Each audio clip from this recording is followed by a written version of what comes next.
Assalamualaikum warahmatullahi wabarakatuh. Alhamdulillah wassalatu wassalamu ala Rasulillah wa ala alihi wa sahbihi wa mawalah, amma ba'dah.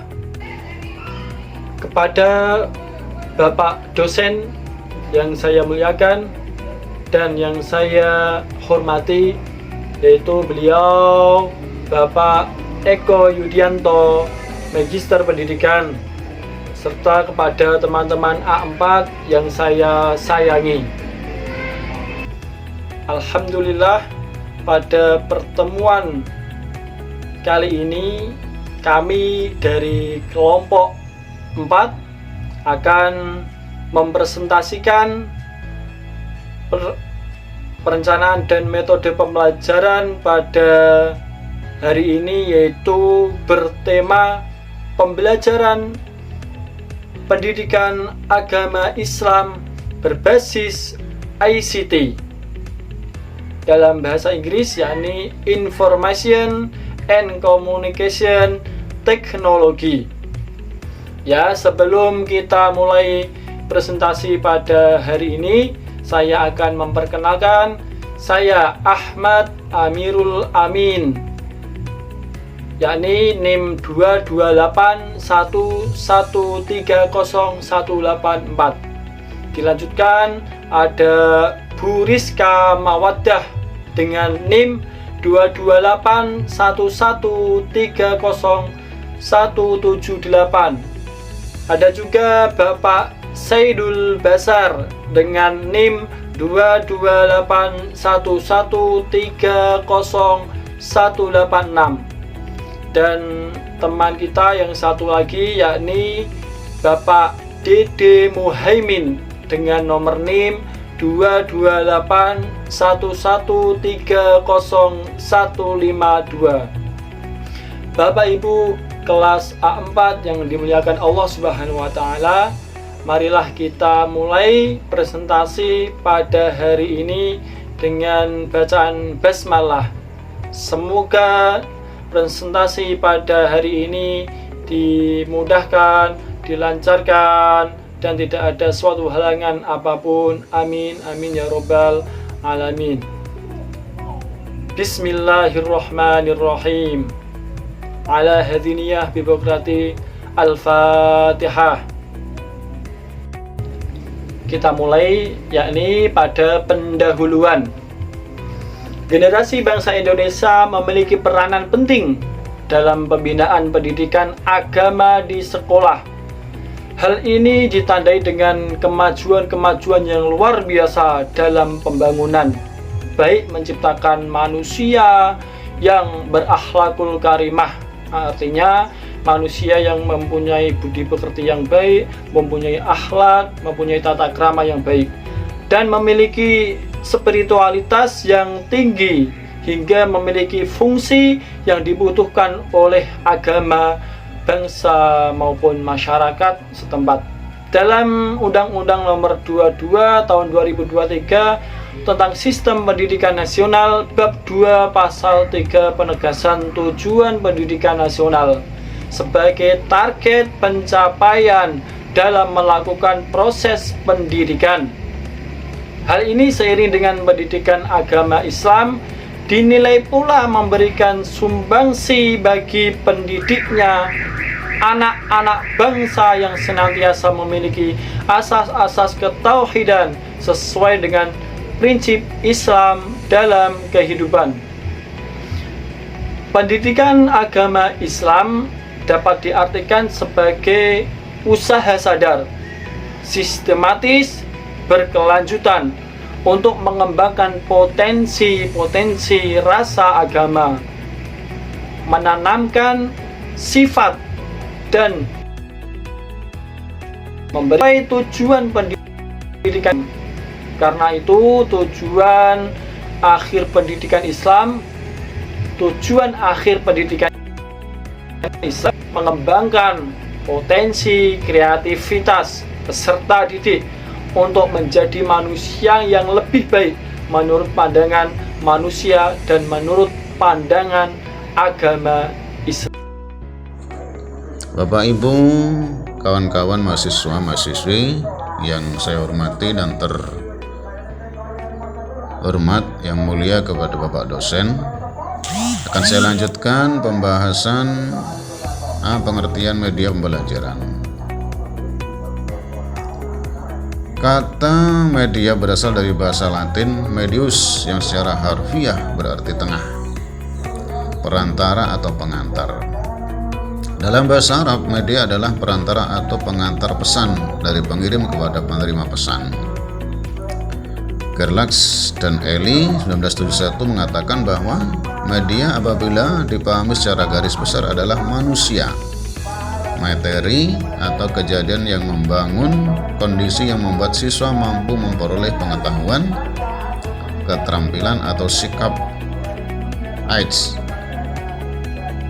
Association of Education and Communication Technology 1977 memberi batasan tentang media sebagai segala bentuk dan saluran yang berguna, saluran yang digunakan untuk menyampaikan pesan atau informasi. Selain itu, media sebagai komponen sumber belajar atau wahana fisik yang mengandung materi instruksional di lingkungan siswa yang dapat merangsang siswa untuk belajar. Dari penjelasan di atas dapat dipahami bahwa media ICT atau komponen sumber belajar atau wahana fisik yang mengandung materi instruksional di lingkungan siswa yang dapat merangsang siswa untuk belajar yang berbentuk information, communication, and technology, atau secara singkatnya adalah satu bentuk komponen belajar yang berbentuk teknologi informasi dan komunikasi. B. Pengertian pembelajaran ICT. ICT atau yang lebih dikenal dengan TIK, Teknologi Informasi dan Komunikasi, adalah berbagai aspek yang melibatkan teknologi, rekayasa dan teknik pengolahan yang digunakan dalam pengendalian dan pemrosesan informasi serta penggunaannya, hubungan komputer dengan manusia, dan hal yang berkaitan dengan sosial, ekonomi, dan kebudayaan. Pengertian lainnya diungkapkan oleh beberapa orang ahli, diantaranya adalah Abdul Qadir tahun 2023. Antara lain dalam kamus Oxford dituliskan bahwa teknologi informasi dan komunikasi adalah studi atau penggunaan peralatan teknologi, penggunaan peralatan elektronika, terutama komputer, untuk menyimpan atau menganalisis dan mendistribusikan informasi apa saja, termasuk kata-kata, bilangan, dan gambar. Dua aspek TIK atau ICT, satu adalah teknologi informasi dan teknologi komunikasi. Teknologi informasi meliputi segala hal yang berkaitan dengan proses, penggunaan sebagai alat bantu, manipulasi, dan pengelolaan informasi.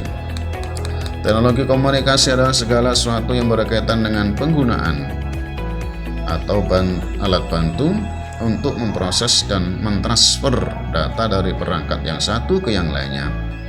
Jadi, teknologi informasi dan komunikasi mengandung pengertian yaitu segala kegiatan yang terkait dengan pemrosesan, manipulasi, pengelolaan, pemindahan informasi antar media. Terima kasih. Monggo dilanjutkan, Ibu. Saya Rizka Mawaddah akan melanjutkan presentasi dari Bapak Saidul Basar, yaitu C. Peran dan fungsi teknologi informasi pembelajaran PAI. Peran dan tugas para pendidik dan tenaga kependidikan pada intinya adalah menciptakan berbagai aktivitas untuk keberhasilan dalam belajar. Dalam hal ini, teknologi dapat dikatakan sebagai alat bantu bagi pendidik dan tenaga kependidikan di dalam menjalankan tugas dan peranannya tersebut. Teknologi pembelajaran memfokuskan kajian pada desain, pengembangan, pemanfaatan, pengelolaan, dan penilaian proses dan hasil belajar. Dengan demikian nyata bahwa teknologi pembelajaran dapat sangat membantu para pendidik dan tenaga kependidikan melaksanakan tugasnya dengan baik. Kemudian, 3 fungsi utama TIK dalam pembelajaran, yaitu tools, skills, dan bahan alat bantu. Tools. Teknologi berfungsi sebagai alat.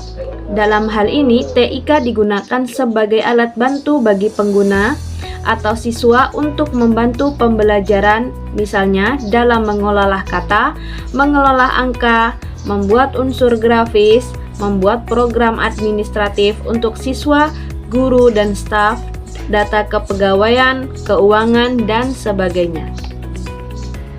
Kemudian, skills.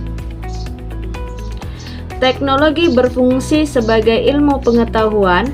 Dalam hal ini, teknologi sebagai bagian dari disiplin ilmu yang harus dikuasai oleh siswa. Misalnya, teknologi komputer dipelajari oleh beberapa jurusan di perguruan tinggi seperti informatika, manajemen informasi, ilmu komputer. Dalam pembelajaran di sekolah sesuai kurikulum pada tahun 2006 terdapat mata pelajaran TIK sebagai ilmu pengetahuan yang harus dikuasai siswa semua kompetensinya. Kemudian, bahan alat bantu. Teknologi berfungsi sebagai bahan dan alat bantu untuk pembelajaran. Dalam pendidikan agama Islam pula, seperti yang diungkapkan oleh Profesor Tajul Arifin Nordin bahwa penggunaan teknologi canggih seperti komputer sangat penting dan dapat mempengaruhi perkembangan pendidikan agama Islam.